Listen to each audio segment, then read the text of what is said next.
പട്ടായയിലെ മറ്റൊരു പ്രശസ്തമായ സ്ഥലത്താണ് ഞാനിപ്പോൾ എത്തിയിരിക്കുന്നത്. വരും കാലങ്ങളിൽ ലോകാത്ഭുതം എന്ന് വിശേഷിപ്പിക്കാവുന്ന ഒരു നിർമ്മിതി കാണാനാണ് ഞാനിവിടെ എത്തിയിരിക്കുന്നത്. ബിസാൻ വ്ലോഗ്സ് വസന്തയാത്രയുടെ പുതിയ ഒരു തായ്ലൻഡ് വീഡിയോയിലേക്ക് എല്ലാവർക്കും സ്വാഗതം.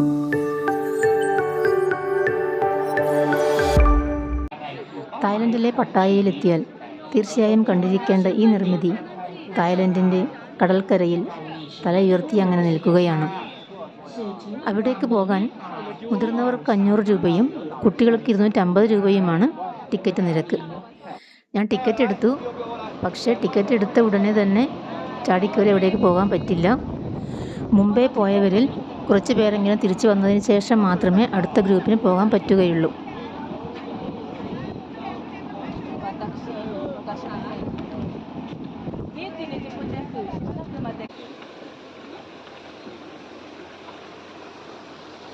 പോയവരൊക്കെ തിരിച്ച് വന്നതിന് ശേഷം നമുക്ക് പോകാനുള്ള അനുവാദം കിട്ടി.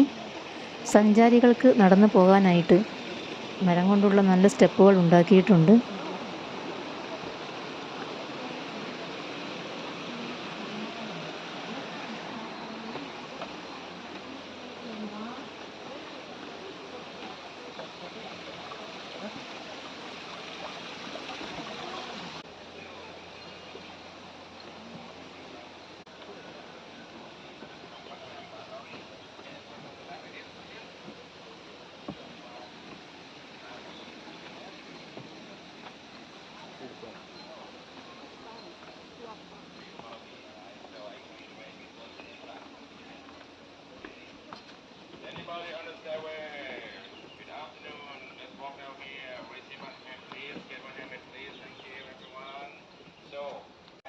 ഇവിടെ നിന്നും എല്ലാവർക്കും ഹെൽമെറ്റ് കൊടുക്കുന്നുണ്ട്. ഈ ഹെൽമെറ്റ് ഇട്ടിട്ട് വേണം നമുക്കവിടെ പോകാനായിട്ട്.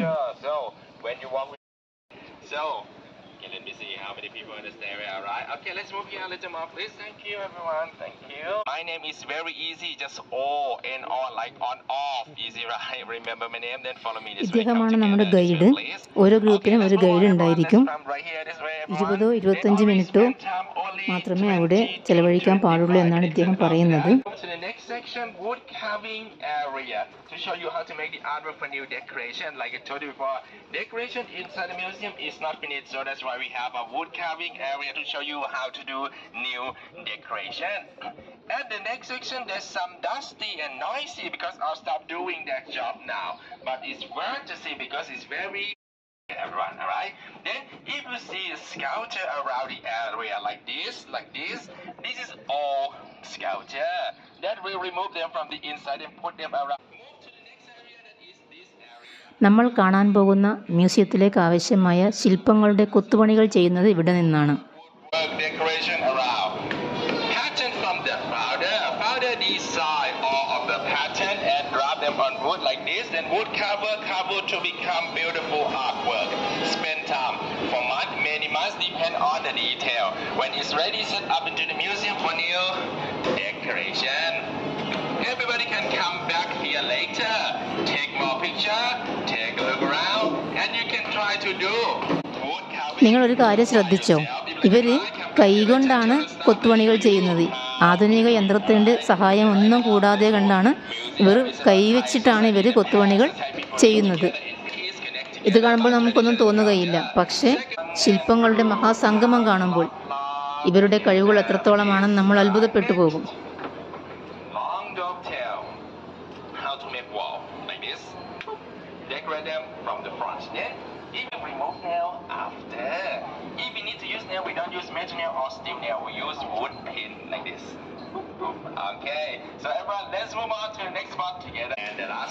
കൊത്തുപണികൾ കൊണ്ടുള്ള വിസ്മയ കൊട്ടാരത്തിൻ്റെ ഒരു ചെറിയ സ്ട്രക്ചറാണ് ഈ കാണുന്നത്.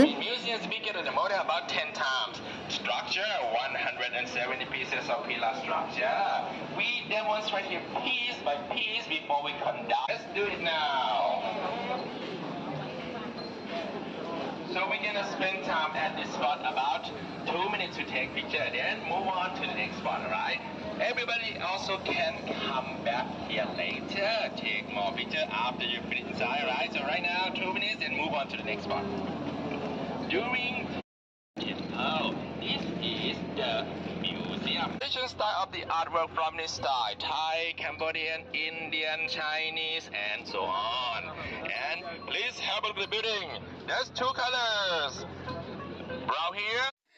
ഹായ് ഫ്രണ്ട്സ്, ഇതാണ് തായ്ലൻഡിലെ പട്ടായയിൽ ഉള്ള സാങ്ച്വറി ഓഫ് ട്രൂത്ത് എന്ന അത്ഭുത കൊട്ടാരം. മരം കൊണ്ട് മാത്രം പണിതിട്ടുള്ള ഒരു വിസ്മയ കൊട്ടാരം. ഒരു ആണിയോ അതല്ല ഒരു നുള്ളു സിമൻറ്റോ പോലും ഉപയോഗിക്കാതെ പൂർണ്ണമായും മരത്തടിയിൽ മാത്രം കൊത്തുപണി നടത്തിയിട്ടുള്ള ഈ മ്യൂസിയത്തിൻ്റെ പണി തുടങ്ങിയത് 1981-ലാണ്. 43 വർഷമായിട്ടും ഇപ്പോഴും ഇതിൻ്റെ പണി തുടർന്നുകൊണ്ടേയിരിക്കുകയാണ്. ഇനിയും 30 വർഷവും കൂടി ഇതുപോലെ ചെയ്താൽ മാത്രമേ ഇതിൻ്റെ പണി പൂർത്തിയാവുകയുള്ളൂ എന്നാണ് ഇതുമായി ബന്ധപ്പെട്ടവർ പറയുന്നത്. നമുക്ക് ചുറ്റും ഒന്ന് കണ്ടിട്ട് വരാം. തായ്ലൻഡിലെ ബിസിനസ്മാനായ ലെയ്ക്ക് വിരിയാഫൻ എന്ന ഒരു കലാസ്നേഹിയാണ് ഇങ്ങനെയൊരു മ്യൂസിയം പണിയാനായിട്ട് ഡിസൈൻ ചെയ്തത്. ഇപ്പോൾ അദ്ദേഹം ജീവിച്ചിരിപ്പില്ല. പൂർണ്ണമായും മരത്തടി കൊണ്ട് മാത്രം നിർമ്മിച്ചിട്ടുള്ള ഈ നിർമ്മിതിക്ക് 600 വർഷം യാതൊരു കേടും കൂടാതെ നിലനിൽക്കാൻ കഴിവുള്ള മായി ടാക്യാൻ എന്ന മരത്തിൻ്റെ തടിയാണ് ഉപയോഗിച്ചിരിക്കുന്നത്. ഇപ്പോഴും പണി നടക്കുന്നത് കൊണ്ടാണ് ഇവിടെ വരുന്ന സഞ്ചാരികളെ ഹെൽമറ്റ് ധരിപ്പിച്ചുകൊണ്ട് മാത്രം പ്രവേശിപ്പിക്കുന്നത്. 2008 തായ്ലൻഡിന് the best travel industrial reward കിട്ടാനുള്ള മുഖ്യ ആകർഷണം എന്ന് പറയുന്നത് ഈ സാങ്ച്വറി ഓഫ് ട്രൂത്ത് തന്നെയാണ്. രൂപത്തിലും ഭാവത്തിലും ഒരു ക്ഷേത്രത്തിൻ്റേതാണെങ്കിലും കൂടി സാങ്ച്വറി ഓഫ് ട്രൂത്ത് ഒരു മ്യൂസിയമാണ്. തായ്, കംബോഡിയൻ, ഇന്ത്യൻ മിത്തോളജി എന്നിവ ഉൾക്കൊള്ളുന്ന ഒരു ആർക്കിടെക്ചറൽ മ്യൂസിയം. 30 മീറ്റർ ഉയരമുള്ള ഈ മ്യൂസിയം 13 ഹെക്ടർ ഭൂമിയിലാണ് വ്യാപിച്ച് കിടക്കുന്നത്.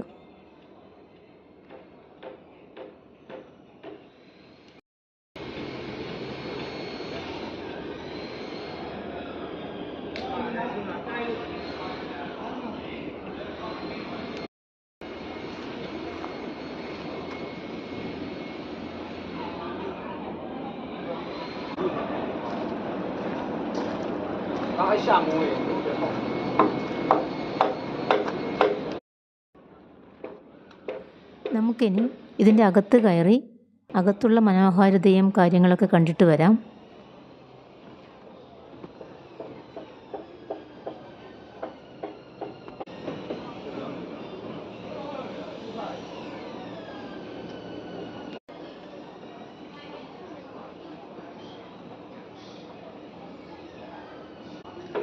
ഈ തൂണ് കണ്ടില്ലേ, ഇതിനൊക്കെ പണികൾ കുറേ ബാക്കി കിടക്കുന്നുണ്ട്.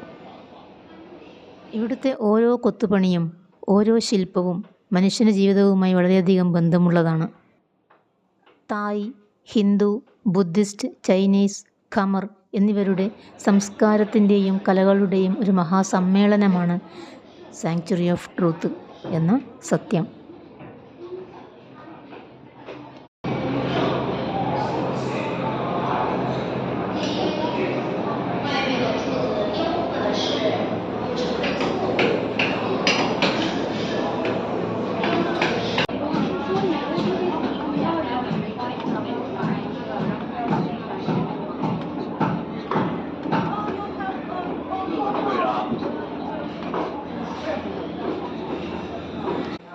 ഇതിനുള്ളിലെ ഓരോ രൂപങ്ങളിൽ നിന്നും നമുക്ക് ഓരോ കഥകൾ വായിച്ചെടുക്കാൻ പറ്റും.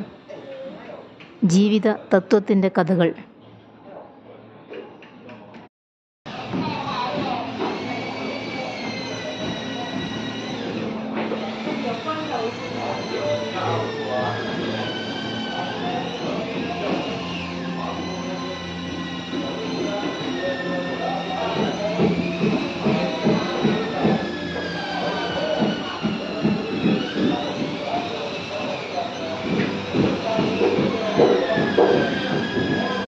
കടൽക്കരയിലായതുകൊണ്ട് തന്നെ സാങ്ച്വറി ഓഫ് ട്രൂത്തിൻ്റെ ഭംഗി ഒന്നുകൂടി വർദ്ധിക്കുന്നു.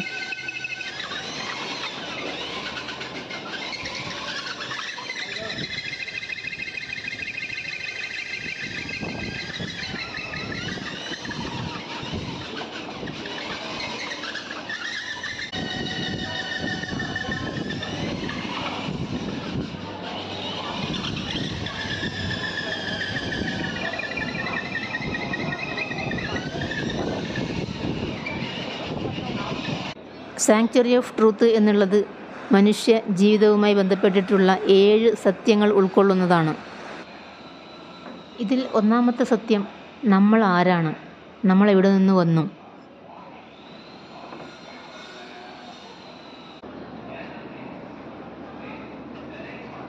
രണ്ടാമത്തെ സത്യം നമ്മൾ എങ്ങനെ ജീവിക്കുന്നു.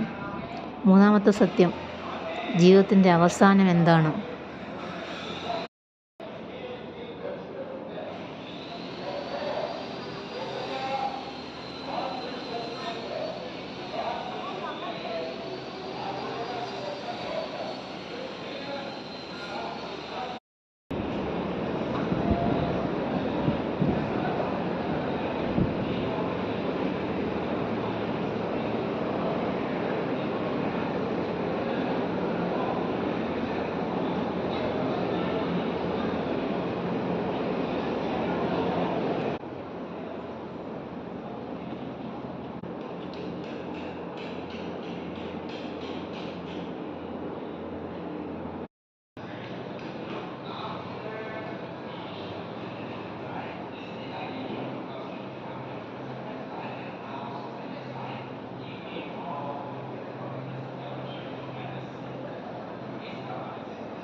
നാലാമത്തേത് എന്താണ് നമ്മുടെ സംസ്കാരം.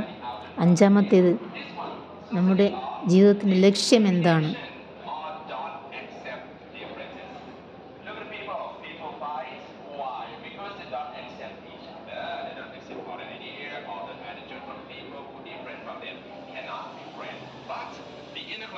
Society for understanding and accepting differences. People can be friends. They can have good relationships. ആറാമത്തെ സത്യം സമൂഹം ഒരു നാണയത്തിൻ്റെ ഇരുവശങ്ങൾ പോലെയാണ്.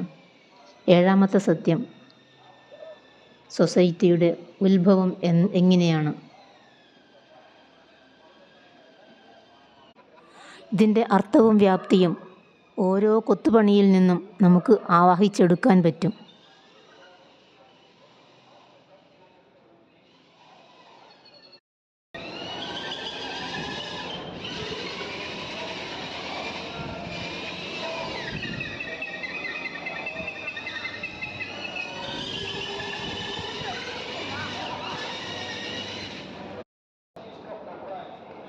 ഒത്തിരി ആളുകൾ ഇതിൻ്റെ മുകളിലിരുന്ന് പണിയെടുക്കുന്നുണ്ട് കേട്ടോ.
you agree with me, Sam? Yeah, last 2 minutes, everyone. Thank you.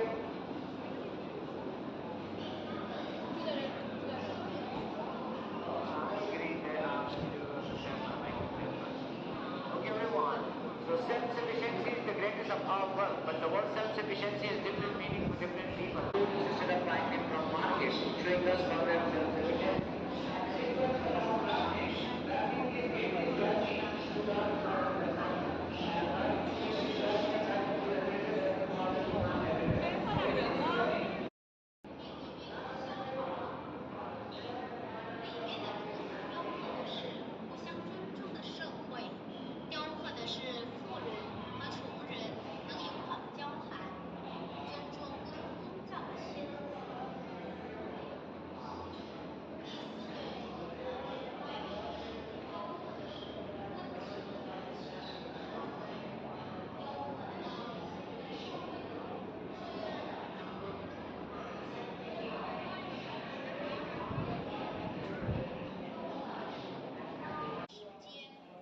ഈ കാണുന്നത് തായ്ലൻഡ് രാജാവിൻ്റെ പ്രതിമയാണ്. ഈ രാജ്യത്തിൻ്റെ പ്രസിഡൻ്റാണ് രാജാവ്.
സാങ്ച്വറി ഓഫ് ട്രൂത്തിലെ ആരെയും അത്ഭുതപ്പെടുത്തുന്ന ഈ മനോഹര ദൃശ്യങ്ങൾ നിങ്ങൾക്കും ഇഷ്ടപ്പെട്ടു എന്ന് കരുതുന്നു. ഇവിടുന്ന് ഞാൻ പട്ടായയോട് വിട പറയുകയാണ്. ഇനി എനിക്ക് പോകേണ്ടത് ബാങ്കോക്കിലേക്കാണ്. ഇപ്പോൾ സമയം 4 മണിയായിട്ടുണ്ട്. പട്ടായ സിറ്റിയിൽ ചെന്ന് അവിടുന്ന് ബാങ്കോക്കിലേക്കുള്ള ബസ് പിടിച്ചിട്ട് വേണം പോകാനായിട്ട്. 2 മണിക്കൂർ യാത്രയുണ്ട്. അപ്പോൾ thanks for watching. Thank you.